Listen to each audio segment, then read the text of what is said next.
কারাগার থেকে মুক্তি পেয়েছেন সাবেক প্রধান বিচারপতি এবিএম খায়রুল হক। বুধবার বিকালে কেন্দ্রীয় কারাগার থেকে জামিনে মুক্তি পান তিনি। গত 10 আগস্ট হত্যাচেষ্টা মামলায় খায়রুল হককে অন্তর্বর্তীকালীন জামিন দেয় হাইকোর্ট। একই সঙ্গে তাকে স্থায়ী জামিন দেওয়া হবে না কেন তা জানতে চেয়ে রুল জারি করা হয়েছিল।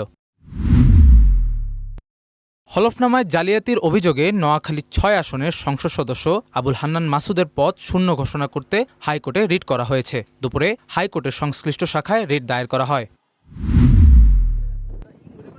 পরিবেশ ছাড়পত্র নবায়ন না থাকায় চট্টগ্রামে ফেরদৌসী শিপিং ইয়ার্ডকে 5 লাখ টাকা জরিমানা করেছে পরিবেশ অধিদপ্তর। একই সঙ্গে তাদের জাহাজ কাটার কার্যক্রম বন্ধের আদেশও দেওয়া হয়েছে। দুপুরে পরিবেশ অধিদপ্তরের শুনানিতে প্রতিষ্ঠানের বিরুদ্ধে এ সিদ্ধান্ত নেওয়া হয়। গত 14 আগস্ট এই শিপইয়ার্ডে জাহাজ কাটার সময় সেফটি ট্যাঙ্কে গ্যাস বিস্ফোরণে 9 শ্রমিকের মৃত্যু হয়।